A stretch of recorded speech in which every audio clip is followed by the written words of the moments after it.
नमस्कार सर्वांना. श्री स्वामी समर्थ. स्वामी नामाच्या शाळेमध्ये आजच प्रवेश घ्या.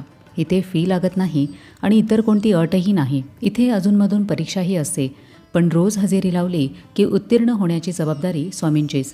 हा वाक्यप्रचार जेवढा गमतीशीर वाटतो तेवढाच तो खोल आध्यात्मिक अर्थही सांगतो. स्वामी नामाच्या शाळेत प्रवेश घ्या.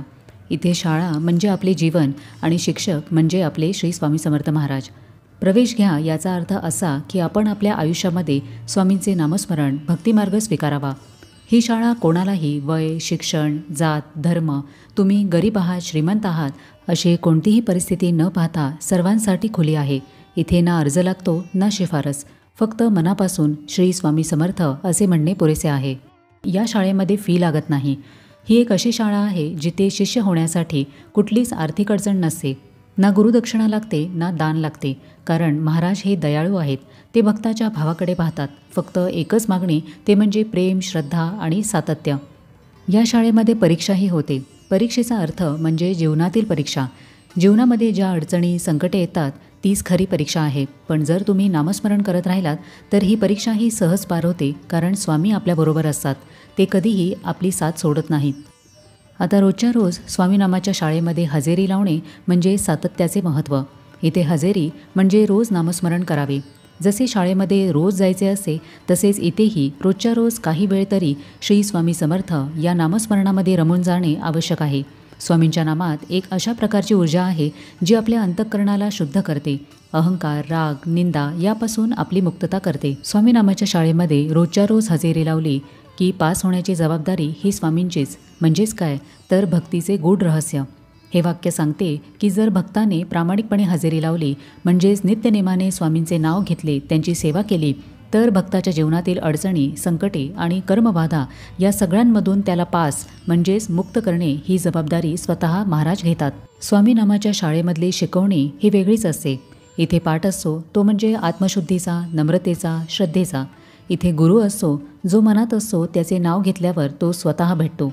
इथे वर्ग असतो जिथे भक्ती, सेवा आणि निस्वार्थ प्रेम शिकवले जाते. स्वामी नामाच्या शाळेमध्ये प्रवेश का घ्यावा? त्याने आपल्यामध्ये काय बदल होऊ शकतो? तर आपले मन अधिक स्थिर होते. अनावश्यक चिंता, ताणतणाव कमी होतात. आपले अंतःकरण निर्मळ होऊ लागते. अहंकार, निंदा, स्पर्धा यांपासून आपण दूर राहतो. स्वामींची कृपा हळूहळू जाणवू लागते. आयुष्य फार क्षणभंगूर आहे. आपल्याकडे वेळ आहे, श्वास आहेत, तर त्याचा सदुपयोग नामामध्ये रमण्यात करा. स्वामींचे नाव हे असे औषध आहे जे मन, शरीर आणि आत्म्याचे सर्व त्रास दूर करते. स्वामी नामाच्या शाळेतील निकाल कधी लागतो? तर हा निकाल आपल्या अंतःकरणातच उमटतो. जेव्हा मन शांत होते, जेव्हा अहंकार नष्ट होतो, जेव्हा आपण दुःखातही समाधान अनुभवतो, तेव्हाच आपण पास होतो आणि हा निकाल स्वामीच ठरवतात. या शाळेचा एकच नियम आहे, ते म्हणजे मनापासून सेवा आणि नामस्मरण. आपले उच्चारण योग्य आहे का? आपली माळ चुकीच्या हातामध्ये घेतली आहे का? याची चिंता नको. फक्त भक्तिभावाने श्री स्वामी समर्थ म्हणा. कधी चालताना, झोपताना, स्वयंपाक करताना, संधी मिळेल तिथे हे नाव मनात घ्या. या शाळेमध्ये प्रवेश घेण्यापूर्वी काही गोष्टी लक्षात घ्याव्यात. सर्वप्रथम तर स्वामींवर संपूर्ण विश्वास ठेवावा. आपले काम मनापासून करावे. दुसऱ्याशी तुलना करू नये. कोणताही अहंकार बाळगू नये आणि कुणाचीही निंदा करू नये. स्वामी नामाच्या शाळेमध्ये प्रवेश घेतल्यानंतर एक वेगळेच समाधान मिळते. इथे परीक्षा कठीण असू शकते, पण आपले शिक्षक महान आहेत. आपण रोज श्री स्वामी समर्थ असे म्हटलो तर ती आपली हजेरी ठरेल आणि रोज हजेरी लावली की पास होण्याची जबाबदारी स्वामी स्वतः घेतील. स्वामी नामाच्या शाळेमध्ये प्रवेश घेण्यासाठी ना वयाची अट आहे, ना पैशांची गरज, ना बुद्धीची पात्रता. फक्त हजेरी लावा, म्हणजे रोज त्यांचे नामस्मरण अगदी मनापासून करा. एक लक्षात ठेवा की स्वामी नामाची शाळा आपल्याला कधीही अपयशी ठेवणार नाही. स्वामी नामाची शाळा आपल्याला फक्त अध्यात्म शिकवत नाही, तर आपले आयुष्य घडवते. या शाळेतून आपण एक उत्तम विद्यार्थी म्हणजेच एक चांगला, स्थिर आणि संतुलित व्यक्ती बनतो.